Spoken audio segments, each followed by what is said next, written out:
Hello ladies and gentlemen, welcome to Actions to Wealth UK, Ash Bulls trader analysis for the week commencing March the 12th.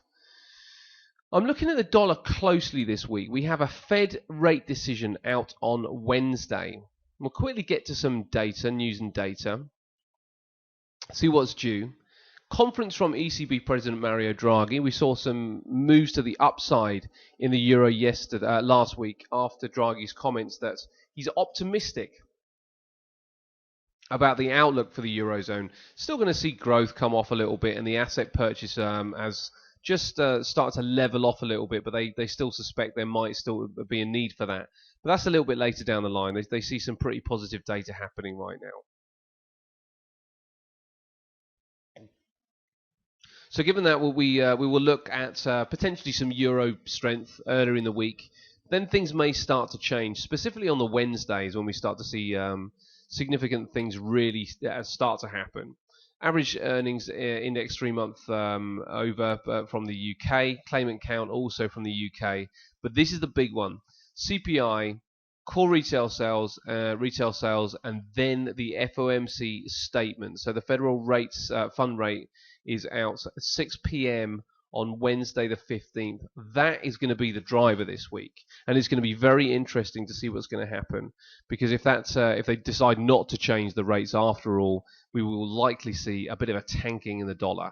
Otherwise, we'll probably see just a little bit of easing one way or the other. I'll certainly be looking for dollar strength into the announcement here. So I'd like to start the week with just a bit of dollar weakness, a bit more buying against the dollar, and then towards the middle of the week, I'd like to see that buying dollar coming back into play. So selling the other currencies or commodities against the dollar as the week progresses. GDP from New Zealand could be quite interesting. New Zealand's been given an absolute battering also recently, so that could change things around a little bit if that number comes out positively. Monetary policy summary and official bank rate from the UK. That is on the Thursday. So again, a really important number. And we also have the Bank of Japan policy rate. So plenty of policy rate decisions this week, 3 in total. And that is going to possibly make things a little bit tricky throughout the week. So we're going to have to be a little bit cautious about what we're trading. You can see here I've brought up a chart of gold. Gold is certainly looking like a bearish pattern, looks like a head and shoulders pattern, or even more specifically a diamond formation forming here, which is a very bearish looking pattern. And diamond formations, if they play out, are extremely lucrative trades because of how the measured moves end up playing out. But you can see that this diamond formation, I've drawn it quickly, so it's kind of scruffy, but the diamond formation is in existence here, and a breakout at this point means that we would get a measured move of somewhere between these 2 points here, and that's going to give us the drop right down to the area that, if I change this to a monthly chart, you can see that takes us right back to the lows down here. So if that diamond formation does play out, we are going to be looking at potentially $900 an ounce for gold. So that's going to be an interesting thing to see what's going to happen with that. Any moves to the upside, I'm interested in sell-offs. So I'd like to see this one just start to move up again. See if we can hit somewhere around about the looks like around about the 1223 area. Possibly a little bit lower than that, maybe the 1220 area. So I'll be looking at that particular point for a sell-off. Currently we're around about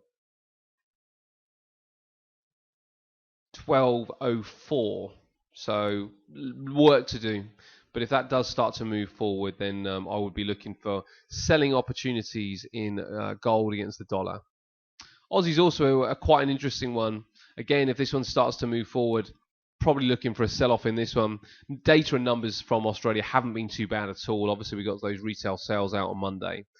But the big thing really with Australia is that they've started to manage to move their economy to not be so reliant on commodities, and it appears to be working out pretty well for them. Inflation was a little bit higher than expected, but that's put down to short-term measures and energy costs. But again, you can see a pattern forming here: left shoulder, possible head, possible right shoulder, and we could pick this one up to the downside. So a couple of days of buying Aussie dollar, then I'll be looking to possibly sell into the end of the week. So there's a couple that I'm looking at for dollar strength. If we look at the yen, the picture in the yen is a little bit mixed across the board.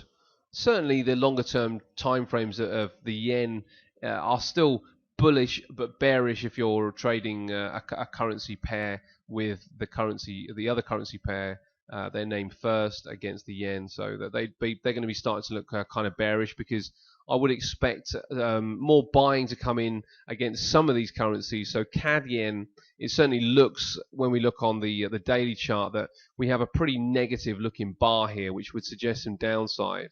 When we look on the longer term time frames, there's a little bit of a change in that, in as much that this may well be more of an area that we could hold. Lots of tests of this kind of area down here, and moves to the upside would have to break through this zone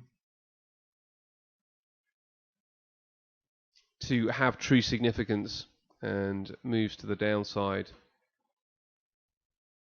probably needs to break through something like that point to have true significance to the downside.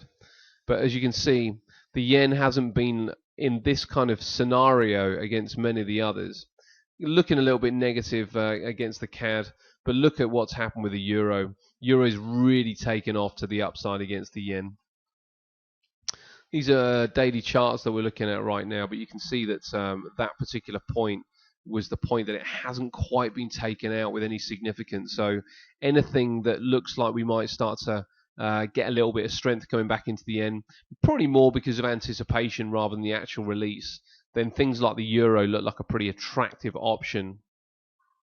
Still just about an intermediate trend to the downside. Primary trend is to just about again to the downside.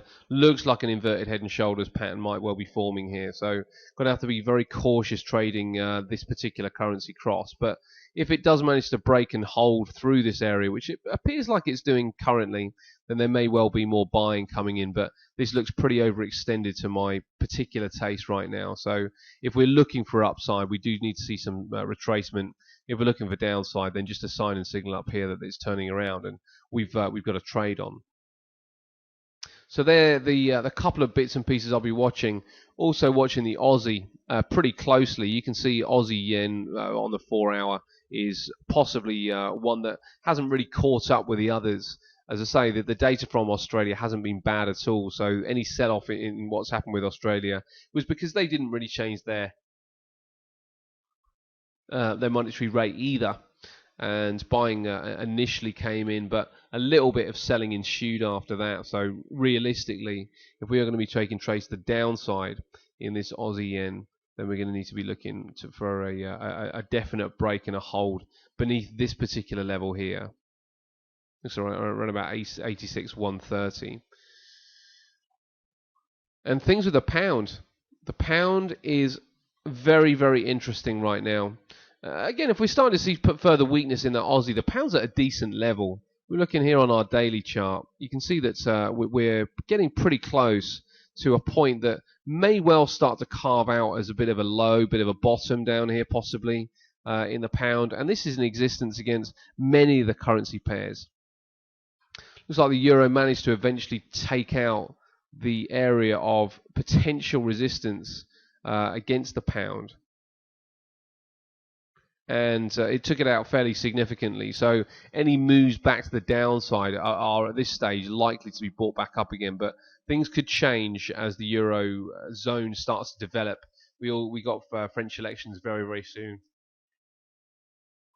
So it's possible that that things start to switch around in the euro. But I'll certainly be looking at things that will be trading against the pound.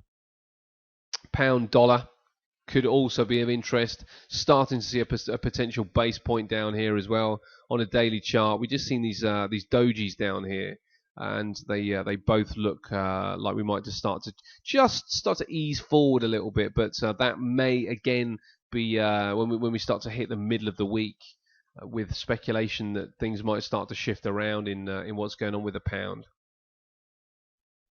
We've checked the pound Aussie, pound CAD. In some respects, quite similar to that Aussie, where it appears that we may well have carved out a little bit of a potential low down here. It looked, to all intents and purposes, that we were through this level here, giving us this what starts to look like a triangle, and moves to the upside could again be quite lucrative depending on how we see the length of the triangle being measured. So there are a few things that we need to watch out for. It's possibly not going to be a week to be making trading decisions that we can't decide as the week develops, because I think things are going to show themselves as we go. But certainly looking at the pound, definitely looking at things to do with the yen and the dollar. Thanks very much for listening. I hope you enjoyed it. Any comments, please feel free to leave them. Have a great week, and I will make another video for you next Sunday. Have a great week, guys.